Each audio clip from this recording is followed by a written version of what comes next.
Hey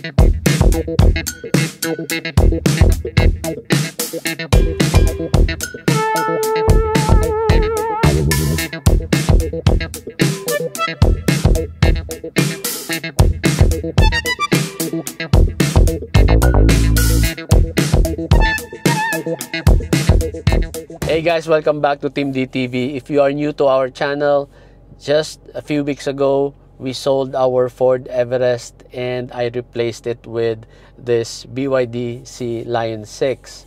Some of our viewers have been asking for an update what car we decided to replace the Ford Everest with. So, well, yeah, here it is, the BYD Sea Lion 6 Super DMI. First question is why? Why the Sea Lion? I think you've seen my reviews. Well, number one reason of course is the DMI technology. It's really amazing dahil nga pinaprioritize na yung paggamit ng battery and the motor. So kahit medyo mabilis ang takbo mo with the big, well, not super big compared to a full EV, maliit yung 18.3 kWh na battery nito. But compared to other hybrids, malaki ang 18.3, di ba? So, yun na nga, with the behavior of the DMI na pinaprioritize na yung paggamit ng motor tsaka ng battery, yun ang nagpa-convince sa akin na this car will really be very fuel efficient. And you might be asking, bakit hindi lang ako ng full EV? Well, again, I will say it again, hindi pa applicable sa amin ang full EV dahil wala akong masasaksakan, wala akong charger. And I don't want to rely on the malls or kung saan dyan, it will affect my mobility. Maraming planning ang gagawin. I still find it hassle. Kaya plug-in hybrid pa rin talaga muna ako for now.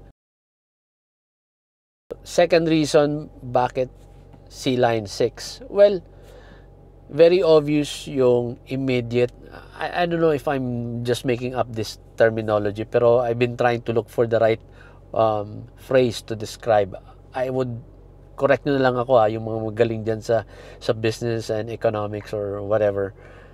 What I'm trying to say is, with the pricing of the BYD Sea Lion 6 and its technology, meron agad yung immediate na tangible na return on investment mo. Nagets nyo ako? Gawa ko lang yung salitang yan. Iniisip ko kanina, paano ko ba i-describe sa inyo. What I mean is yung ora mismo, andyan, something tangible na hawak mo yung benefit. Alright?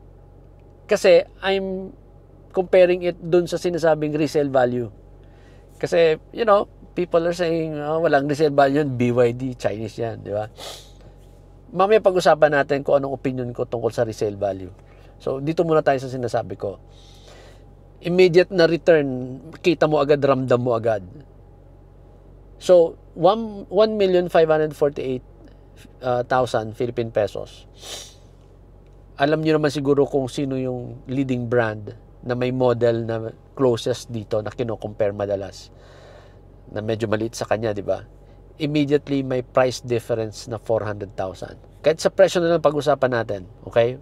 Alam naman natin na malaki ang difference ng features. Sa presyo na lang, immediately may savings ka na 400,000. So kung negosyante ka, yung 400,000 mo, pag pinaikot mo pa yun sa business mo, baka in 6 months, doble na yun. Kung employee ka or, you know, a regular employee like me, nag-office, baka sabihin natin, ilo-loan mo yung 400,000 na yun. Alam mo ba yung 400,000, kung 3 years mo babayaran yan with the interest, I think aabot ng mga 14,000 to 15,000 per month. At hindi biro yung 15,000 per month, you know? It's something that you can use elsewhere. Or, pwede mo itabi yung 400,000 for emergency, di ba? So, hindi biro yung amount na yun. So, upon purchase, yun agad may pera kang masisave. Now, pangalawa, as you use the car, every day, every week, every month, may nasisave ka. Okay? May masisave ka, and yan, gusto ko yung patunayan talaga sa inyo. Now that I own this, gagawa tayo ng mga updates, like day 1, day 2, week 1, yung mga ganon. para i-share ko sa inyo kung totoo ba yung mga na-anticipate kong savings. Okay? Kung nagme-make sense ba talaga. Kasi ako, of course, in consultation with my wife and my 2 girls, yun yung, syempre, as one team, alam namin na, may ina-expect tayong savings dito sa car na to. We decided to buy a brand new car. Kailangan may disiplina. Kasi baka mamaya, porket may nasa-save, napunta naman sa iba yung gastos. Di ba? Nag-gets nyo ako? Parang, nakaka-save naman tayo dyan, daddy, sa gasolina. Let's go to this place, let's buy this. Hindi. Yung masisave namin dito is meant to pay for the monthly amortization. I really have to make sure na totoo yun. And isasama ko kayo i-update ko kayo kung nangyayari ba talaga yon. Alright? Kasi kung hindi, binubol lang namin mga sarili namin, lalo na ako. Di ba? Parang gumagawa lang pala ako ng reason para makabili ng bagong sasakyan, di ba? Pero on the financial aspect, hindi ko naman pala pinag-aralang mabuti. And ayoko ng ganun. Okay, next. Pag-usapan natin ang resale value. Very interesting to, ha? Kasi before, rumaraket din ako ng pagbabuy and sell. So, umabot din ako sa point na meron ako mga 4 to 5 units at one time. Before, nagre-rent ako ng malaking house. So, sa garahe, kaya ko mag-accommodate ng mga 2 cars. Tapos sa labas, nakapag-park ako ng another 3 cars. So, kinukwento ko lang para maniwala kayo na na nasusundan ko ang presyohan, yung time ng sulit.com, yun mga kasagaran yung doon ako nag-umpisa. Sulit.com, naging OLX.com, wala pa yung Facebook Marketplace. Alright? Well, I agree, yung mga leading brands, matataas talaga ang resale value. Pero nagbago na ang panahon eh. Dumami na ang nagbebenta. Nagkaroon ng Facebook Marketplace. Ito rin yung time na naging very aggressive ang mga bangko. Nauso yung zero down payment. Alam mo yun? Na kahit sino na lang, ang bilis makapaglabas ng brand new car. Tapos after 6 months, repossessed. Isipin mo nga naman, 0% or 20,000, makapaglabas ka na ng brand new car. Pwede ka na magyabang sa tropa mo kung ano-anong paporma mo. Tapos after 3 months, narimata, marirepossess ng kotse. So, bakit ko kinukwento yon? Sa dami ng mga repossessed, binibenta ng bangko for a cheaper price para hindi na masakit sa ulo nila ang pag-dispose. So, yung mga mayayaman na buy and seller, bibili nila, let's say, 30 pieces na sasakyan, 20 pieces na sasakyan, one lot yan, kung ilang milyon, lalabas, ang per piece niyan, mura na lang. Kaya ngayon, bagsakan yung presyo. So kung ikaw, may isa kang kotse na binibenta mo, tapos yung mga buy and seller nagbebenta rin, let's say, yung mga repossessed, mga 3 months, 6 months lang yung ginamit. Kaya sobrang low mileage and lilinisin mo lang yan, mukha talaga yung brand new. So paano ka lalaban kung let's say sasakyan mo 2, 3 years old, 4 years old, or maybe 5 years old, tapos mura ang bentahan. Isa pa lang yan. After nagdatingan, dumami ang repossess, anong sumunod? Dumating na ngayon ang mga Chinese brands na nag-o-offer ng mas mura. Hindi pa natin pinag-uusapan ng EV, hindi pa hybrid. Ang pinag-uusapan lang natin dito yung mga Chinese brands na mga 1.2, yung mga nasa 1M ganon na mura. So, yung buyer pipili between, let's say, a diesel SUV na 4, 5 years old, ang presyo nasa 1.8, 1.6. Kasi nga, leading brand so mataas ang resale value. Tapos, ikukumpara niya sa isang Chinese brand na maliit ng konti na crossover, SUV na rin, 1.2, 1.1, ganun kamura, pero brand new, na-attract sila doon. So, ayan. So, dalawa na ang kalaban mo sa resale value, So, again, yung mga repossessed, tapos yung mga brand new na Chinese cars. Tapos ngayon, ano na naman ngayon? Nagdatingan na itong mga EV, mga hybrids, andito na ngayon. So, imagine mo, 5 years from now, yung hinahawakan mong kotse ngayon na binili mo, ine-expect mo magkakaroon ka ng mataas na resale value. Hindi ka na magko-compete among your fellow PPV. Magko-compete ka doon sa mga hybrid tsaka sa EV. Yes, mataas pa rin ang resale value mo kumpara doon sa mga kasabayan mo. Kaya lang yung mga bumibili, meron ng ibang option na mas mura. 'Di ba? So, nasaan na ngayon ang resale value? Isa pa, nagkaroon ako ng Fortuner na 2014. Binili ko yon meant to be sold. O, di ba yung mga fellow buy and seller ko dyan?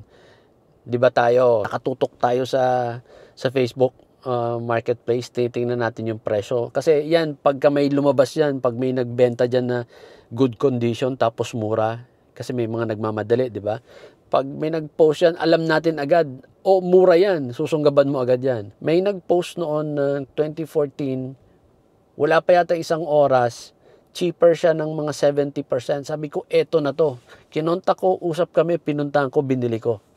On the spot, kinuha ko agad. Di ba, ganun naman diskarte ng mga buy and sell. Pag nasa buying mode ka, kailangan mabilis ka. Kailangan kabisado mo mga models, alam mo agad na good buy yan, hindi mo na pinatatagal yan, pupunta mo, kunin mo agad. So nakuha ko, tuwan-tuwa ako, oh my God, sabi ko, yung buffer ko, mga 70,000 eh. 70,000. Tapos walang issue. Walang issue yung sasakyan. So sabi ko, gamitin ko muna. Ginamit ko nga ng mga 2 to 3 months. Sabi ko, benta ko na. Hindi ako masyadong natuwa eh. Kasi yung iba, ginagamit ko ng matagal-tagal. Sabi ko, benta ko na to. So syempre, pinesyohan ko. Nag-expect ako ng 70,000. Ilang linggo na walang kumukuha. So binabaan ko. To cut the long story short, walang kumukuha. Bakit? Kasi ang daming Fortuner na nagbebenta. So, doon ko ngayon kinwestiyon yung sinasabing resale value. Yes, nasa leading brand nga yung sasakyan mo, expected na mataas ang resale value. Kaya lang by the time na magbenta ka, marami rin kayo kasi sikat nga eh. Kaya ang mataas ang resale value kasi sikat din yung model, maraming bumili. Later, marami din magbebenta. Nakuha nyo yung point ko. So, asa na ngayon yung resale value? So, kung nagmamadali ka, gusto mo lang bumili ng brand new, di ba? Halimbawa, nagmamadali ka, wala pang bumibili sa'yo, ang lalapit sa'yo, mga buy and sell din. Syempre, yung buy and sell, bibilin sa'yo, babarating ka kasi kailangan nilang tumubo, kailangan nilang magpatong. Sila yung willing to wait. Matutulog yung pera nila hanggang may bumili. Ikaw, nagmamadali ka na kasi may pera ka, promoted ka, kailangan may, di ba, pag promoted, kailangan pogi, kailangan mayabang ka, may bago kang kotse. Joke lang. So, nagmamadali ka, di ba? So, tendency mo, ibigay mo na. Asa na ngayon yung sinasabi mo 5 years ago, na nung binili mo siya, eto bibiling ko kasi mataas ang resale value nito later. Asa na? Kaya para sa akin, lumang tugtugin yung resale value. Hindi siya sobrang, yung weight ng resale value para sa akin, hindi ganun kabigat when I make a decision kung bibili ako sa pagpili ko ng sasakyan. Okay, ang last ko naman, medyo napapaba yung kwentuhan natin ha. So yung medyo mahilig sa mga technical discussion, ito naman ang last na point ko, bakit pinili ko tong BYD Sea Lion 6. All right? But I guess the bigger question is hindi very specific sa Sea Lion. I think any brand na EV or hybrid. I feel that the research and development ng internal combustion engines, mukhang na-reach niya na yung technical ceiling. Kasi kung papansinin mo, parang wala naman na masyadong development na nangyayari. Okay, kwentuhan tayo. Saan nagumpisa? Karburador. Ginawang EFI, di ba? Kailan lumabas ang EFI? Mga bandang 1995, 1996. I don't know kung kailan siya unang na-develop na tawag dito na invento, pero nare-recall ko nung lumabas ang EFI, mga bandang mid-90s yan. So, EFI, anong objective? Well, ang lagi naman ang nagpo-push niyan is yung emission. Nagiging stricter tayo sa emissions, lalo na sa US. Karamihan naman ng mga car manufacturers, ang piniplis na yung regulations ng Amerika kasi doon ang malaki ang market and strict sila sa emission. So, kung ano-anong ginagawa nila.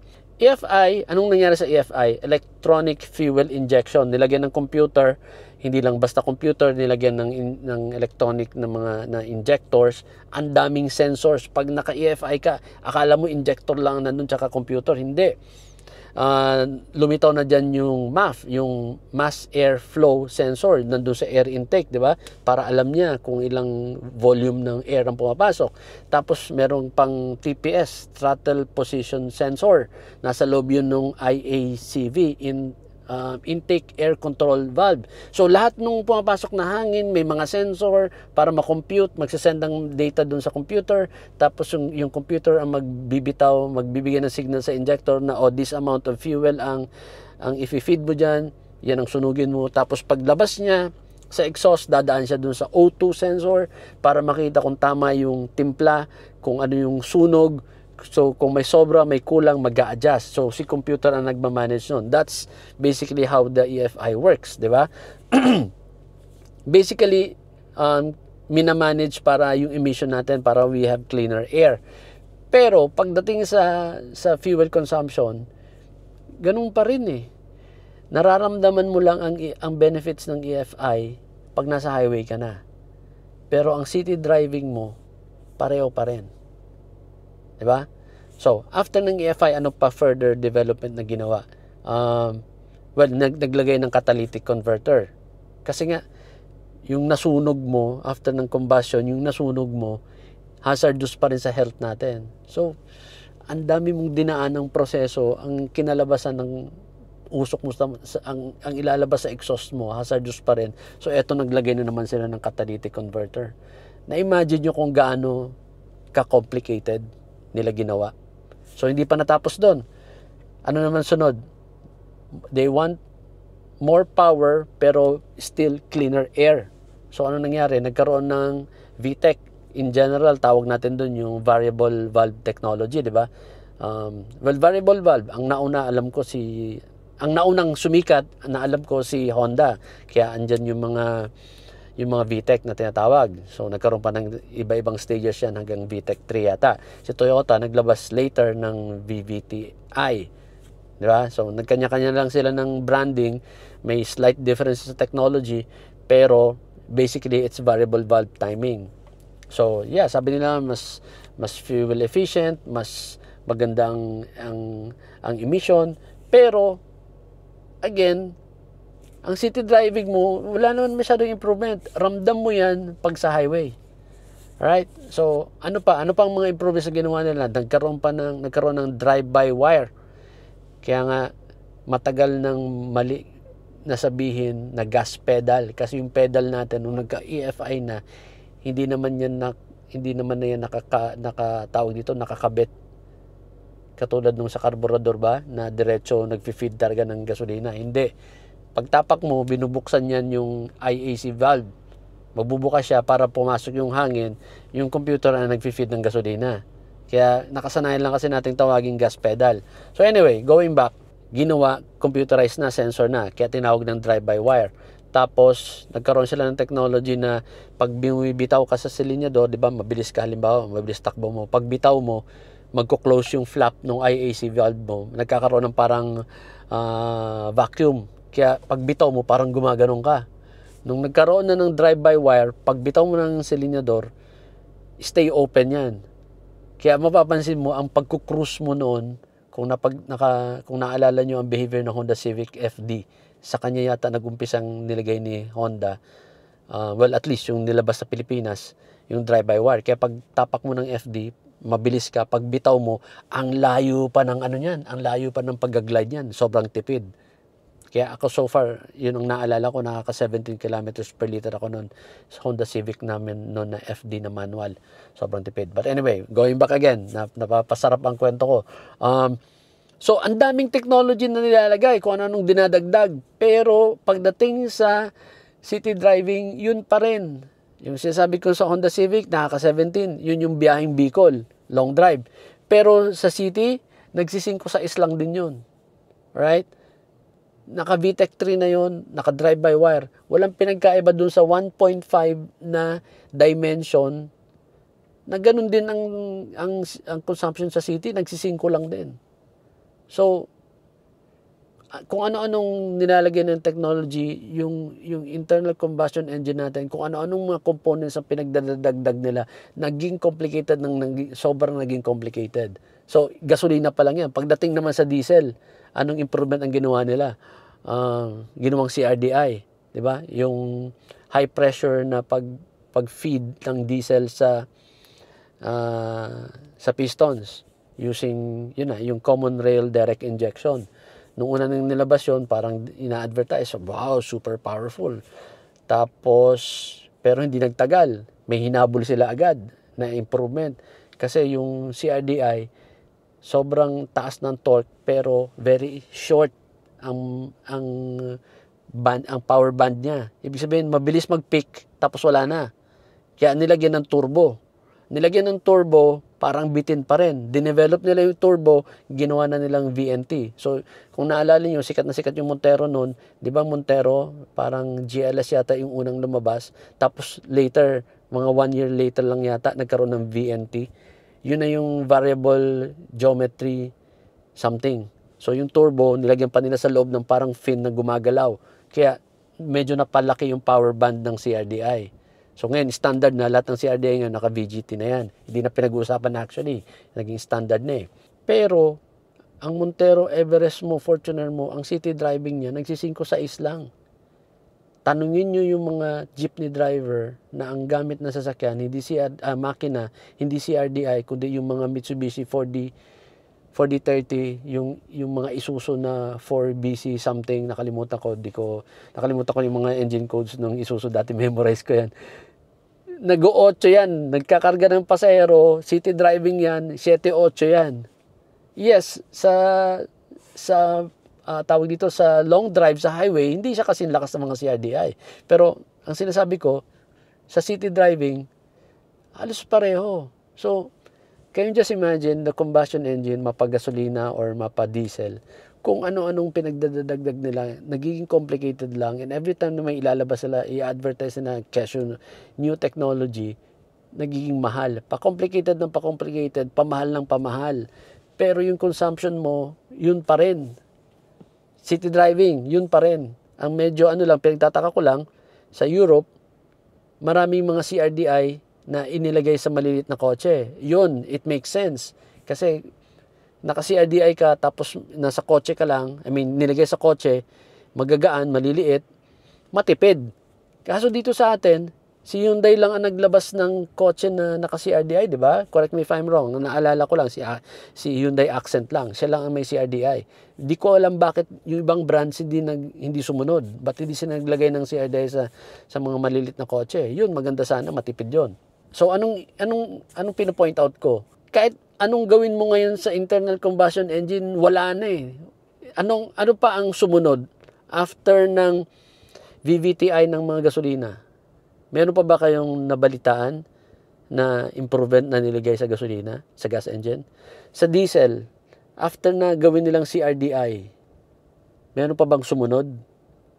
Di ba parang wala na? Ang next na kinakalikot nila ngayon is the transmission. So, from the regular automatic transmission, nagsi-CVT ngayon. Pero kung mapapansin mo, ang CVT hindi naman nila nilalagay sa mga malalaking sasakyan. Kasi siguro hindi siya ganun talaga ka-powerful. Pang light vehicle lang siya. And to tell you honestly, hindi ganun kaganda ang performance. Kaya makikita mo, may mga improvements silang ginawa. Like si Toyota, nilagyan pa rin niya ng tinatawag na launch gear, ang CVT nila. Kaya kung naalala nyo, nung dinrive ko yung Toyota Altis ni Sir Alex, sabi ko responsive to. When I did my research, yung pala kasi may launch gear na nilagay. Hindi siya yung pure talaga na CVT. Si Honda naman yata, parang si Honda, baliktad naman. Ang nilagay naman niya, naglagay siya ng gear sa dulo para pag top speed, malakas pa rin siya. Pero pag pure na CVT talaga na belt lang or chain belt, katulad ng sa Subaru XV ko, narinig nyo madala sa akin yan, hindi siya ganun ka-responsive.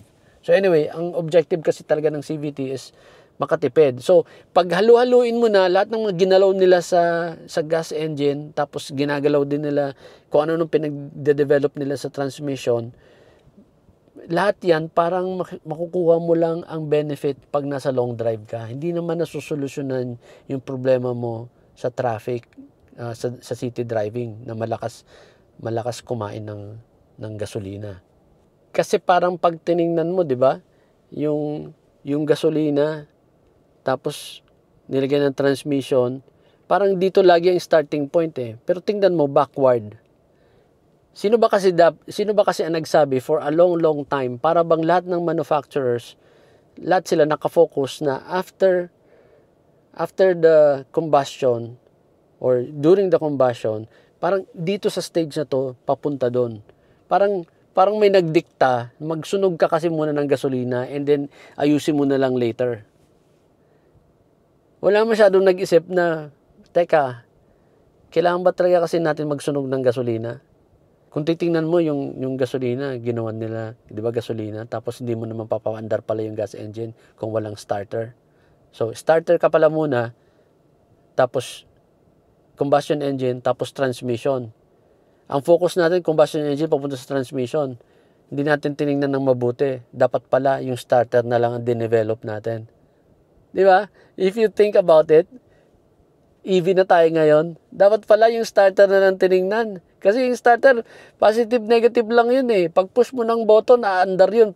Paandarin niya yung combustion engine mo. Dapat pala tinanggal na natin yung combustion engine.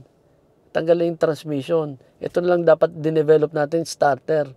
Pinalaki natin yung motor, nilagyan natin magandang battery. 'Di ba? Kasi pala yung electric motor has a longer power band. Kaya nito mag 18 to more or less mga 18,000 RPM na tuloy-tuloy instant power. Eh yung mga engine natin, gas engine natin, ang mga high revving na sikat, yung mga Honda, umabot ng mga 6,000 RPM. Pero yung mga Toyota, Mitsubishi, pumapalo lang yan ng mga 4,000, 5,000, magre-red line na yan. Hanggang dun lang ang power band niyan.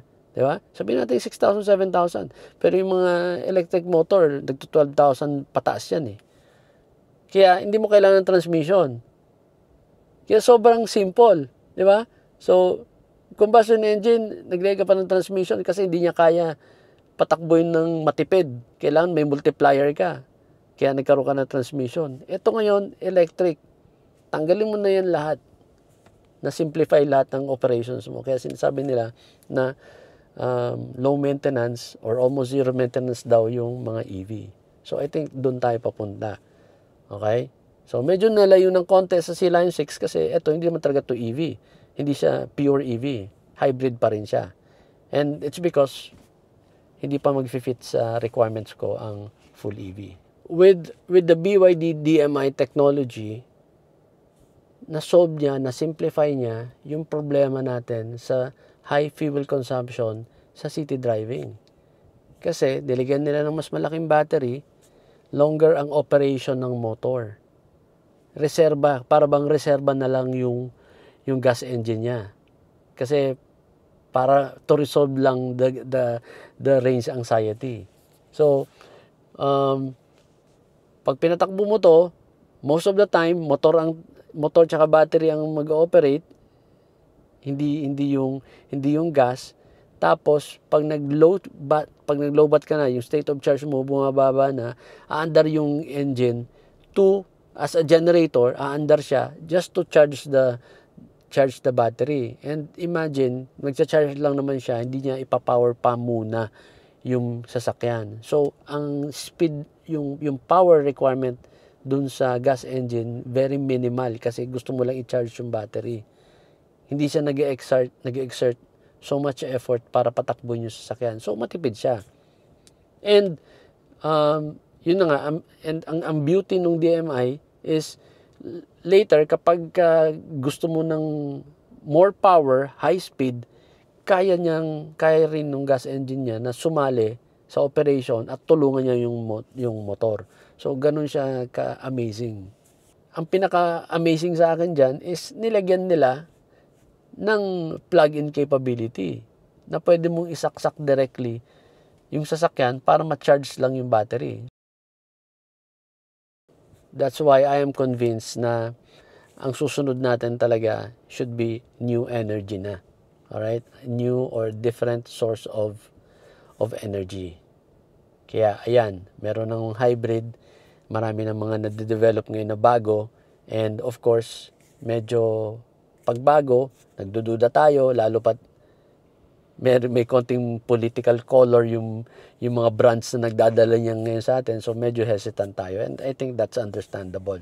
Right now, convinced ako na I should start transitioning. Kasi wala naman na wala na. So, okay. So, ang dami ko nang sinabi. Well, hindi naman lahat maganda, di ba? So, of course, kahit ako, kahit papano, iniisip ko rin, matibay ba talaga yung BYD? Alright?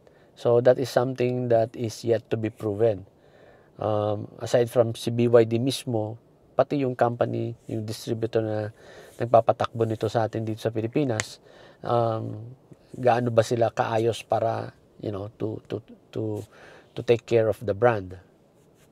Kasi, di ba, like, there's another Chinese brand na medyo nagkaroon ng controversy about providing service, di ba? May mga ganung controversial issues tayo. I think just earlier this year, di ba? So, yeah, of course, it was a risk that I took.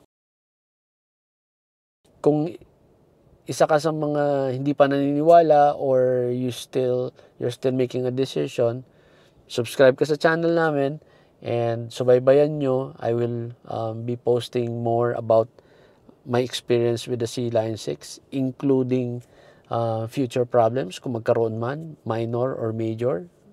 Alam nyo ako, I'm really going to talk about it. I-share ko yan sa inyo. So, tingnan nyo, after 6 months, Team D, kumusta yung Sea Lion 6 mo? Pangit. Huwag na kayo bumili. Sige. Ako nag-take ng risk. Okay? Or, malay mo, Team D, kumusta si Lion 6 mo? Anong latest update? Walang problema. Marami akong natipid. Talaga? Sige, pag-isipan ko pa. You want another 6 months? Total of 1 year waiting? Di tsaka ka bumili pag talagang walang problema. Antay ka pa 2 years. Tingnan natin.